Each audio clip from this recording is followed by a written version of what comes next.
Hello and welcome back. My name is Dr. Christopher Gennari. This is Great Big History Podcast. In this episode in our 101 lecture series, we do West Africa. Gold, glory, globalization. Make way. Here he comes. Ring the bells. Bang the drums. Ah, you're going to love this guy. Do, do, do, do, do, do, do. The West African empires are based on the Niger River and the Sahel. The Sahel is this green steppe, for lack of a better word, green belt that goes across northern Africa, from the west coast, from the Atlantic coast to the Red Sea. It's a narrow band. Below it is equatorial Africa, jungles, rainforests, deep forests. And so the Sahel is good growing land. Now, if you're watching the video, you'll see a little typical photo of it. You can see there's rolling hills, there's green, there's nothing in there that's stopping the movement of people and or animals. The bigger thing is to see the empires map. You see a lot of these empires in history in this area. The Niger River plus the Sahel. It makes sense. The Sahel allows for settled civilization, allows for cities. The Niger River can water it all. In West Africa, it does not go to East Africa. The Niger River also does not go to Central Africa. And so there's no connections between this part of Africa and Eastern Central Africa unless you travel across the Sahel. There's no waterway that will get you there, but you can cross with horses on the Sahel and go east to west. You'll also notice the kingdoms of East Africa and where they are located, and see how they're located on the Nile.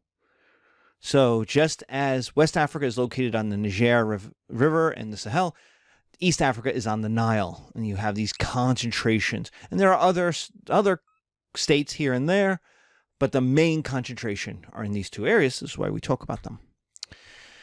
So we get right into African empires, and we start with Ghana, Ouagadougou, from 800 to 1250 AD. It is a trade empire connecting North Africa and the Berber kingdoms and Islamic Spain to Africa. It crosses the Sahara and brings West African goods, especially gold, in exchange for salt. Now you may go, oh my God, salt. Why would you give gold for salt? Well, because you need salt for preservation of food, for drying of food. You need it for nutrition. You need it to live. Salt is the problem is in modern industrial in the modern industrial world, we have way too much salt in our diet. Previous people had the opposite problem. And in West Africa, you had plenty of gold. The other thing was leather goods. Giant cows, bulls, you turn into leather, and you would ship that north to the North African Islamic Berber kingdoms and to Islamic Spain. And the reason why is Islamic Spain was always at war with Christian Spain and Christian Europe, and so had no access to those cows. You don't have access to European cows, European heifers. You don't have access to their leather in any large number. There's always a black market. There's always selling goods, but no official trade. And so Islamic Spain, say for its leather armor, needed to use West African leather. So West Africa, just like East Africa, is going to be connected to the Islamic world through trade across the Sahara. Now, we don't have any real sources from Ghana itself, from Ouagadougou itself. We have Arabic sources. We have what the Arabs and Arabic speaker Berbers wrote about Ghana.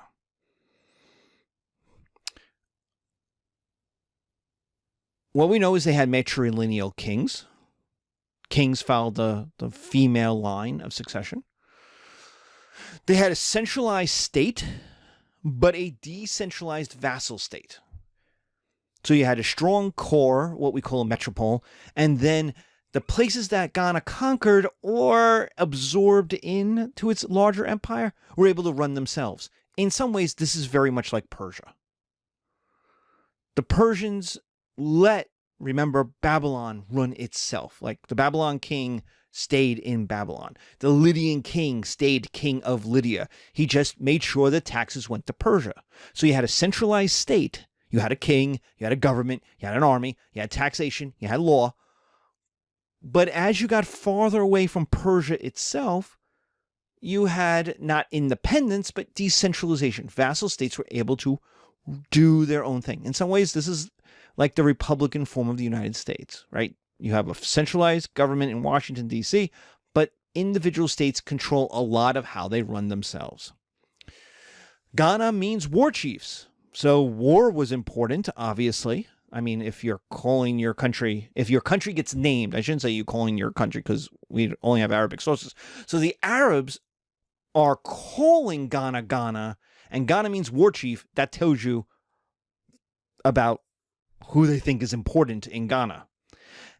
And the sources tell us it has a massive army, 200,000 infantry, 40,000 archers. Notice these are all guys on foot. Also notice this is not historical.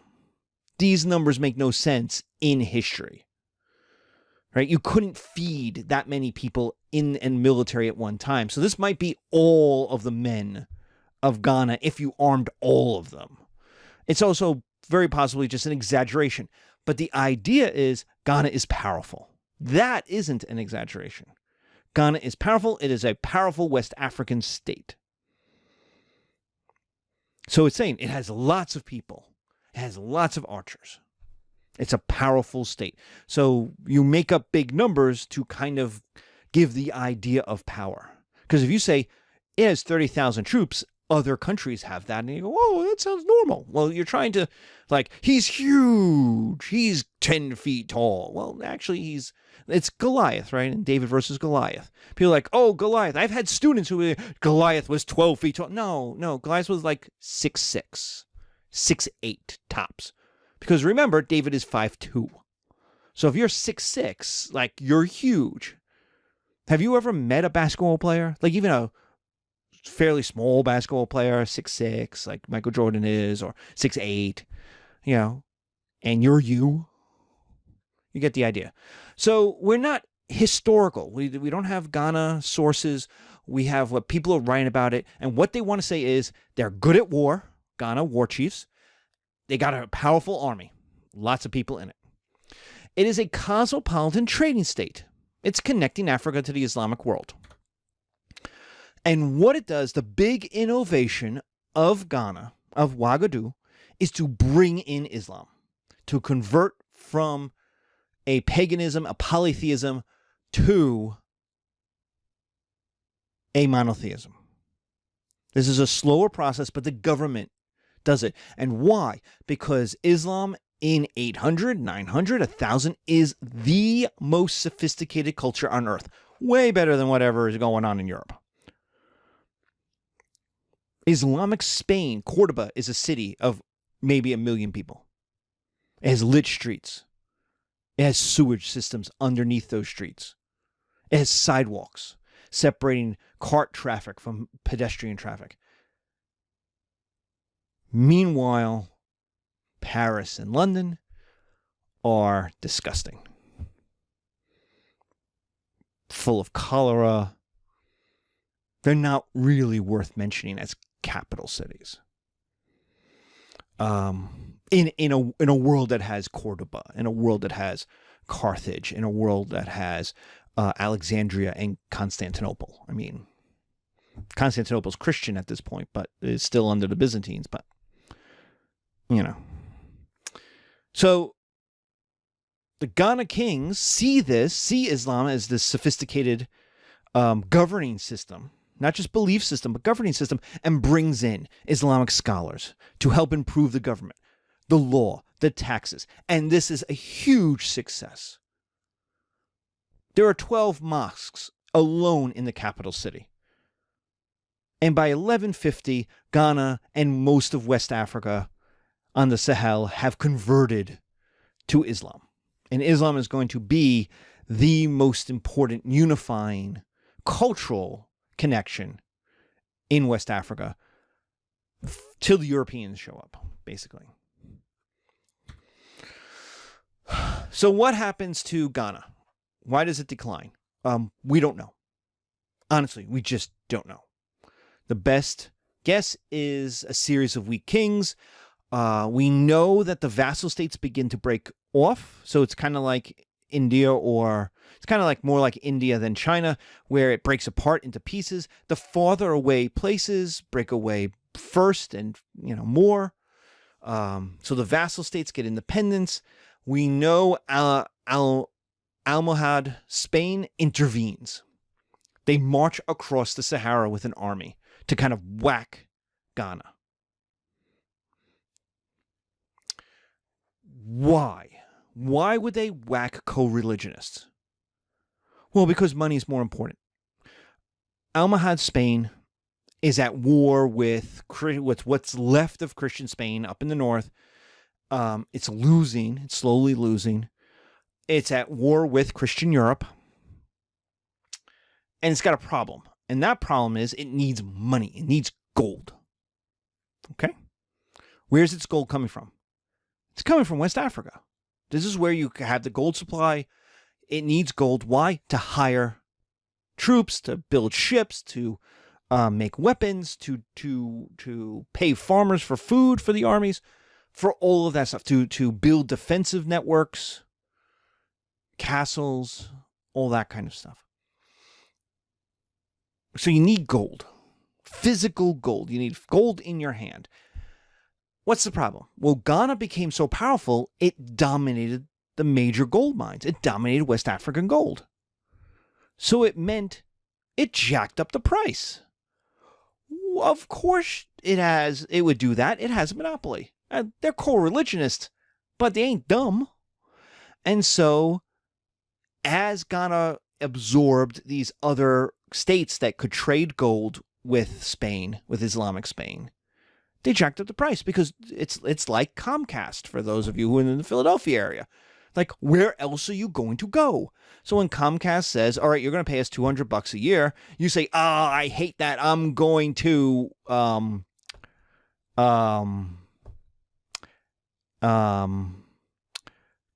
to Verizon.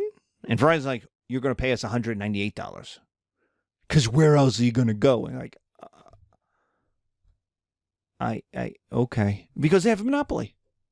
So what Almohad Spain does is come down, whack, just, give a sharp ally with a couple of vassal states that are trying to get independence from Ghana, who are like, come help us.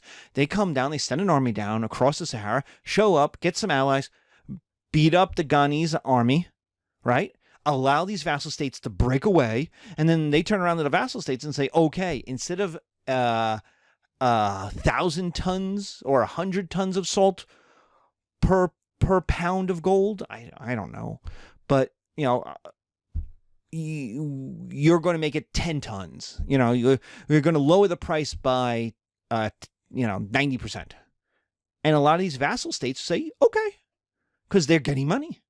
They're getting salt. They're getting something they could use. And they're trading something they have a lot of for stuff they need. And is now more competition. We're going to see this happen again.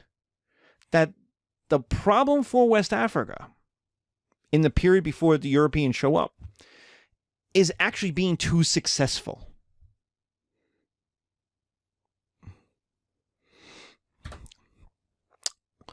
Well, the biggest and most important successor state is a successor state called Mali, M-A-L-I. There's a modern country called Mali today that part of this empire was in. this is really going to dominate the Sahel and the Niger River. It's more rooted because it's more on the river. It's less of a trade state. It's more of an agricultural state than Ghana was. And so it's more rooted. We're going to have 400 cities, including the two biggest of West Africa, Timbuktu and Gao. These are capital cities. These are major cultural centers, major governmental centers. Now, notice what's happening to the army. It's smaller. It's 90,000 infantry. Now, notice we're still in infantry, men on foot. That tells you the Sahel is pretty easy at this point to get across. You don't need camels. You don't need horses. You don't need chariots. Men on foot can travel across this empire. They are self-armed with a javelin and a bow. So what we see is a citizen militia, like the Greek polis. The Greek hoplite armed themselves. They paid their own money to arm themselves, which means these are guys with some rights. They're paying themselves. They're paying for their own weapons, which means they're going to want to have a say. They're not going to have a full democracy, because that just doesn't happen anywhere other than in Athens, really. But we're seeing a citizen militia. We're going to see men with rights, men with a say in the government, kings having to take their people seriously. Mali controlled 3 massive gold mines and dominated trade with Spain. It absorbed the Ghanese, the Ouagadougou trade system. And it's a bigger empire. It's more powerful. And Spain continues to need gold. It's at war with Spanish Christians, and so it needs gold. But what Mali does is, instead of keeping things essentially decentralized, and it doesn't have to import Islam, it already has Islam, what they do is go to the next step and create the Timbuktu Islamic Center. It is essentially an African university. Now, there is a university in North Africa earlier than this. So if you want that to be it's outside of Tunis, Carthage. If you want that to be, and it's pretty much the first university in the world, if you want that to be the first African university, I won't argue with you. But this is kind of the first Black African, sub-Saharan African university. Whereas the North African one is Berbers, it's Arabs. There are Black Africans there, of course, as part of the Sahara trade and coming across. But Timbuktu is an African, sub-Saharan African kingdom. It is a sub-Saharan African city. It is an Islamic center. It is a great library. It is an African university, bringing scholars from all kinds of disciplines into one place. It has 700,000 manuscripts. One of the largest collections of knowledge in the world, and perhaps outside of Alexandria, the largest collection of Islamic knowledge in the world. And I could be wrong about Alexandria. I don't know about Mecca or Medina in this time period, the 1400s, how good their storage capacity was for Islamic knowledge. Cairo, there's a university center that will be developing in Cairo, so that by 1500s, Cairo is one of the great Islamic centers and had been. But Timbuktu is at least on that level. 700,000 manuscripts. It is a cultural center for Islamic West Africa. We have a decentralized government. Mali lets people run themselves, and they tax the trade. They make enough money off the gold mines and the gold trade that for the most part, they tell people, don't revolt, pay your taxes, we're cool. So we see, just like with Ghana, this kind of decentralized vassal state arrangement, which is good. When things are good, it's a cheap way to run the system. It means you get a lot of loyalty because you're giving people independence. So they tax the trade in exchange for local independence, which is a traditional way for a government to collect money. That's not, you charge 10% on the trade. It's basically a sales tax. You charge 10%, but no one cares because what does the merchant do? They charge 10% extra. And as long as you don't live in the United States, you never see it because they don't tell you what it is. They just tell you this is the price. But in the United States, we say, oh, no, the government has to get 8%. So we can't give it to you for the price I wish we could. We have to give it to you for that price plus 8%. Here, it's on your receipt. Look at what the government's taking. I have been in many a European country, and I know the tax is 25%. You never see it. It's in the price. So that brings us to Mansa Musa, who is going to be the great king for 30 years of Mali. He provides stability. He is the height. He is the Khufu of Mali. He's the Ashoka the Great. It is Mansa Musa the Great. He is the height of Mali's kingdom, and you can make the argument the height of West African kingdoms in general. He goes on a Hajj to Mecca. This Hajj is so famous in its own day that it gave legitimacy to Timbuktu. It gave legitimacy to West Africa as a modern Islamic state. It basically said Mansa Musa was the richest man who ever lived, who had more money than anybody since Croesus. And Croesus is kind of like Midas. For those of you who don't know who Croesus invented coinage. The Lydians, he's the king of Lydia who invented coinage. And so the Greeks are like, oh my God, you have so much money. Because when you invent money, when you invent coins, you make profit off the selling of those coins. And so Croesus / Midas, the Midas touch, everything turns to gold, became like, oh my God. Well, between Croesus and Mansa Musa, that's what we're talking about. That kind of wealth. If you were in my physical class, my face-to-face class, the only way I could really describe this Hajj is to show, and we will show, Aladdin's parade in the movie Aladdin, where he comes in on the elephant with the peacocks, with the everything. Except you have to realize it's not a white dude with a tan on top of a elephant with a fez. And it's kind of an Indian elephant if I'm not mistaken, but it's a black man riding an elephant with a train, throwing gold coins to people to make himself famous, to get the peoples of small towns. There is at least one historical economic study that actually watches inflation and can chart the movement of Mansa Musa on his Hajj through Africa, to North Africa, through Egypt, to the Middle East, to Arabia, through the inflation of prices. Because they had so much money, they just spent what they wanted. They just bought what they wanted by outspending people.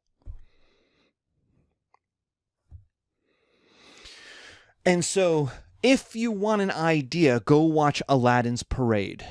But remember, it's all black people in the parade.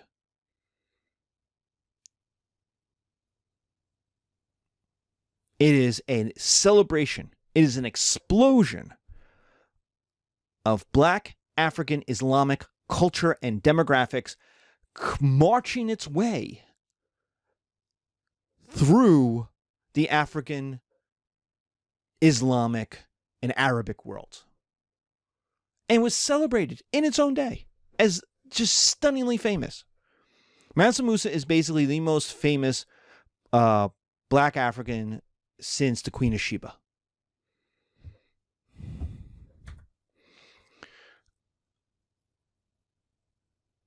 So what does the Hajj prove?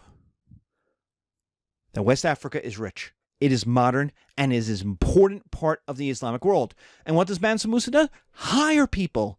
Brings them that back. He's on Hajj, and it's a job opportunity for people. He's hiring the best and the brightest to bring them back to West Africa to make Mali even better, to make it more advanced, to make it up to date. Mali architecture, learning, art. Timbuktu becomes perhaps the most advanced Islamic city in the world after the destruction of Baghdad in 1258.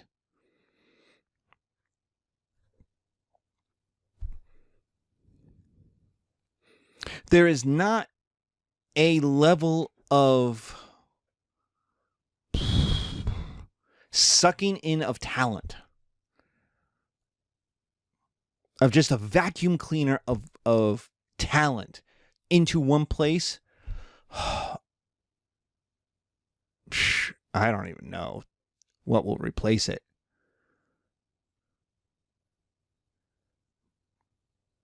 Might be Paris after the revolution. Might be New York in the 20s. Like, I don't know. Like, I just don't know. The Mongols are earlier than this. And actually about the same time. No, they're earlier. But Yuan China is going on about this period. And they're sucking in a lot of talent from the Central Asian world. But, you know, it might be imperialism, where you go to Oxbridge, you go to Oxford or Cambridge, and talent from throughout the world is being brought into Oxford and Cambridge. I don't know. I got to tell you, I really don't know. So it's a stunningly successful, hello, I'm here. West Africa is here. We are rich, we are modern, we are educated, we are cultured, and we are open for business. So how does Mali collapse? Because nobody who came after Mansa Musa was up to the job. Which makes sense. How do you follow someone that awesome? Even if you do a Hajj yourself, it can't be as awesome as his Hajj. So you just look like you're a bandwagon jumper or a poser. You know, you also are fairly rich, and it makes it easier for guys to be lazy. Oh, you know, my life's not getting any worse, so I'll deal with it tomorrow. Right? So you get a series of weak kings. Weak kings, of course, bring about civil wars because other people say, I can do a better job. And while that's going on, the vassal states who were running themselves go, well, I'll just run myself. Why should I send my taxes to you, a weak king, come down here and make me? And the guy goes, I don't want to do that. I don't want to do that. That's going to be hard. Well, that's how the empire breaks up. In some ways, this is what Rome looks like after Constantine. Parts of the empire start going to Rome, come and make us. So Mali begins to break up. India breaks up in exactly the same way, time and again. The farther away you are from the capital, the easier it is to do your own thing. Look at Hawaii. Look at Alaska.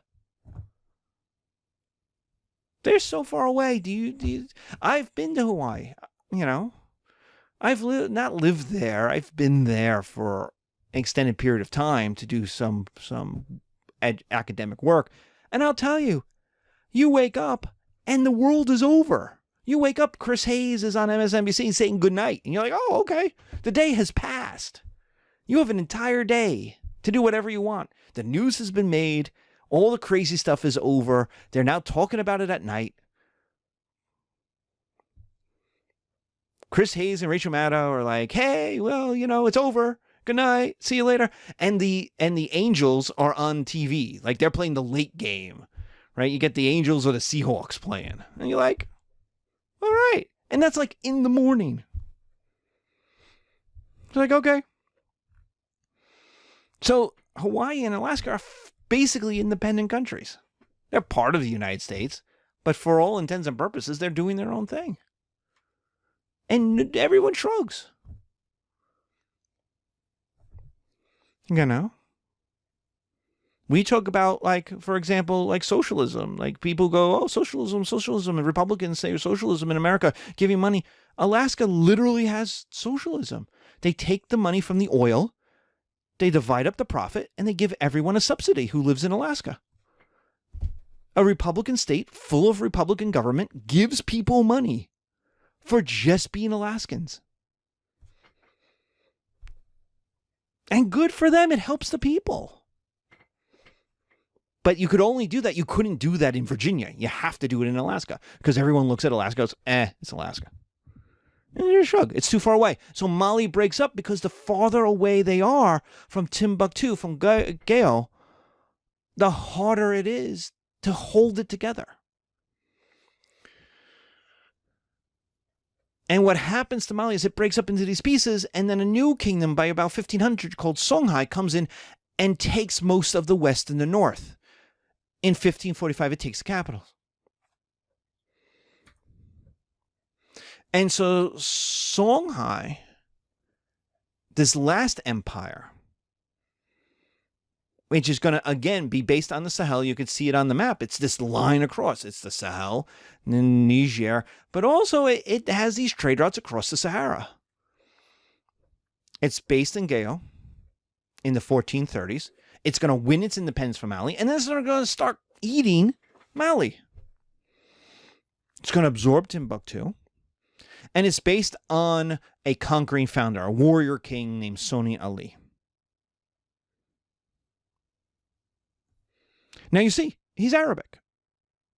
That's Ali. He's Islamic. So when we started with Ouagadougou, we were bringing in Islam. By the first king of Songhai, we have Islamic names. Songhai Ali. So he's this great conquering founder, and his son is Songhai Baru. And his poor son is like the sons of Mansa Musa. They're just not up to the job. So Songhai Ali dies, and Songhai Baru goes, I'm the new king. And people go, no. And especially this guy, Askia, who is one of Ali's great generals. And what does he do? He just usurps the thing. He looks at the kid and goes, no, I'm not going to listen to you. And he turns to his army and goes, who are you going to listen to, me or the kid? And the army says, you. And that's the end of it. So he's a usurper. He pushes the kid aside. He runs the empire. And then he does a Hajj himself. Why? Because he's emulating Mansa Musa. He's also saying, hey, I'm the new king of Songhai / Mali. Talk to me. Right now, as I record this, President Biden is on his first trip to Europe. And he's going to meet with the EU. He's going to meet with Britain, who's not in the EU anymore. He's going to meet with NATO in Brussels. And he's going to go to Geneva and meet with Putin and the president of Russia. So he's meeting with Central and Eastern Europe. He's meeting with Western Europe. And then he's meeting with Russia. Right? Why? Why do this? Why not just pick up the phone? Why take a week and travel around Europe across an ocean? Because he's a new president and he's announcing himself. He's going to go and he's going to say, hey, I'm America. I'm the new president. Obama did it. Donald Trump did it. New presidents do this. It's to announce yourself. Askia is like doing the same thing. Hey, I'm here. If you want to deal with Mali, you're dealing with me. Because he's also got the problem that he overthrew, when he shows up and he goes, hey, I'm in charge of Mali, they're going to go, well, what about Songhai Ali? Well, he's dead. What about Songhai Ali's son? Oh, well, he took a vacation. He's not coming back. I'm in charge now. And people go, okay. So Songhai is going to continue to use Islam as their court religion and their education.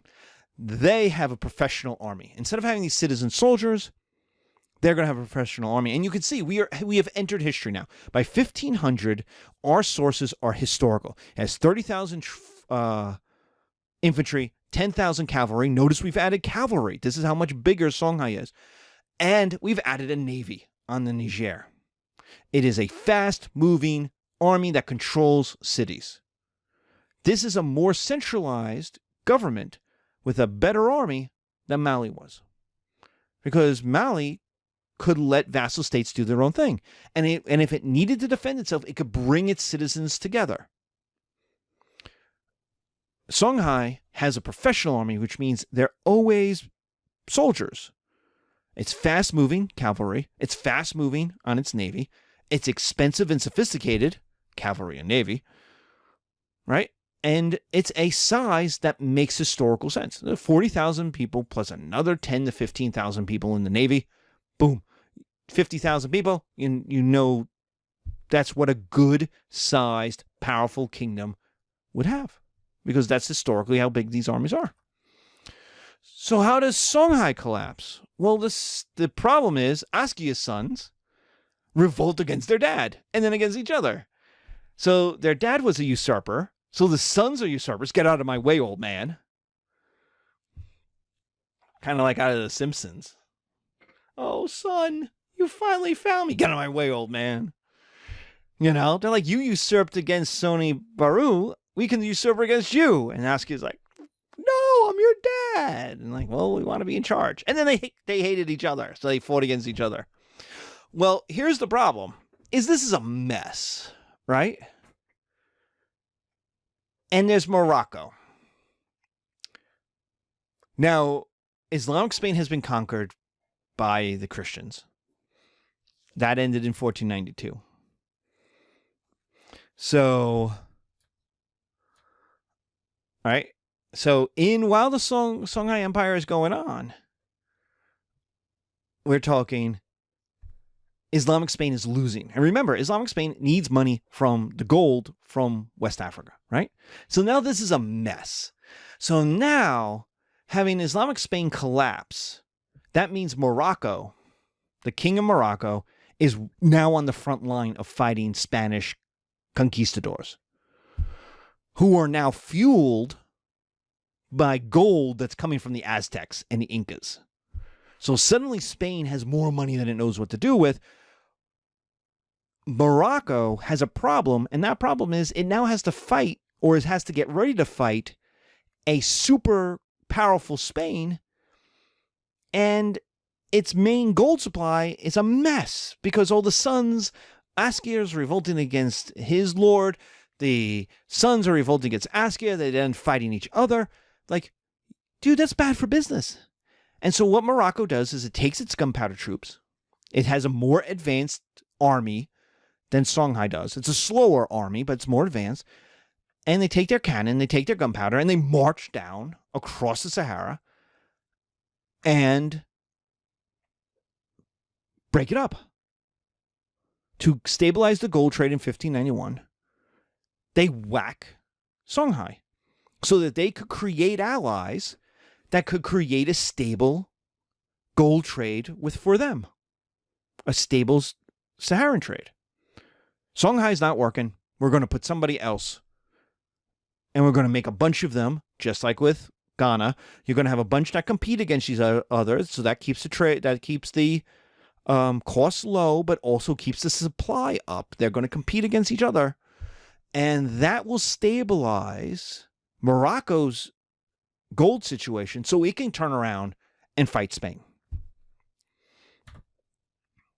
So what are the effects of all of this, of all these kingdoms? First is Islam spreads in Eastern and Western Africa, and Islam meant modernity. When Islam was the leading culture, when Islam was the leading civilization in the world, Africa was part of it.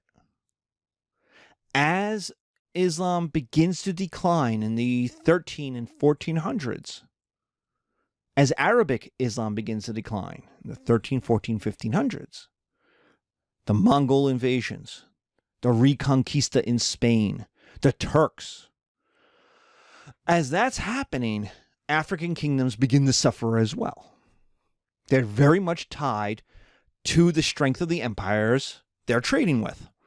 So African kingdoms have wealth and trade and education and urbanization. We have Gao, we have Timbuktu, we have Meroe.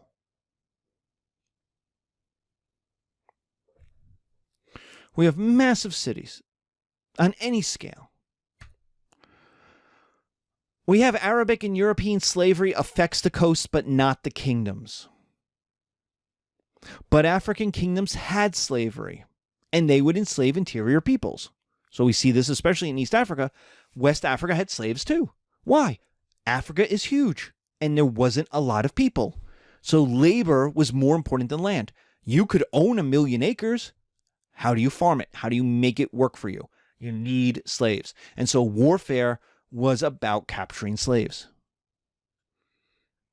Cities, slaves, the trade. So, but those slaves stayed inside Africa, and in a generation or two, they became citizens.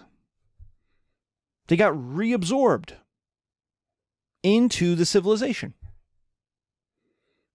Even Islamic slavery worked the same way.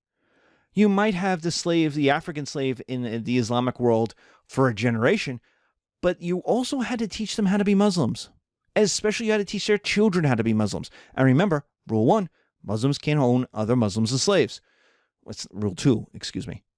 Muslims can't own other Muslims as slaves. And so you get a way of having manumission built into the system. Christianity was supposed to have this. Roman manumission worked the same way. You became a Roman. When you were a slave, you weren't a Roman. Then you were freed, and you kind of became a level of Roman called freeman. And then your children could become full-on Romans. So we see this system going on. But what's important to know is where you had a strong centralized African kingdom, you do not have their people being taken as slaves by either the Arabs or the Europeans.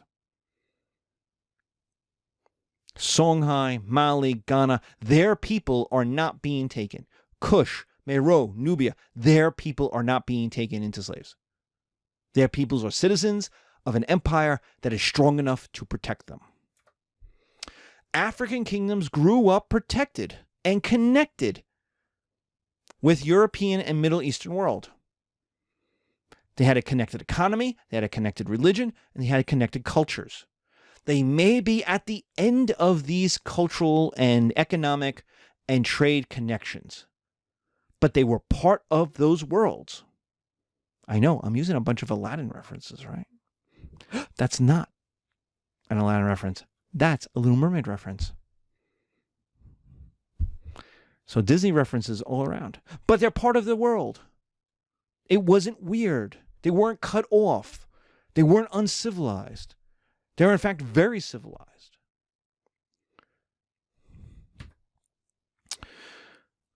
That will, of course, change when Europeans start to conquer first the New World and then start looking for labor, and they will turn to Africa. And what they will do is essentially impoverish a continent. They will plunder a continent of its people, of its resources, in order to make themselves wealthy. It is not a stretch to say the modern world order, the modern European wealth, is built on the plunder and destruction of essentially three continents: North America, South America, and Africa. So that's where we will leave. We'll pick up in Africa in our 102 class. We have strong kingdoms. We have great kings. We have huge university libraries. And that's where we will leave it. So we have Zanzibar markets. So be careful. Be safe. Take care. See you soon. Bye.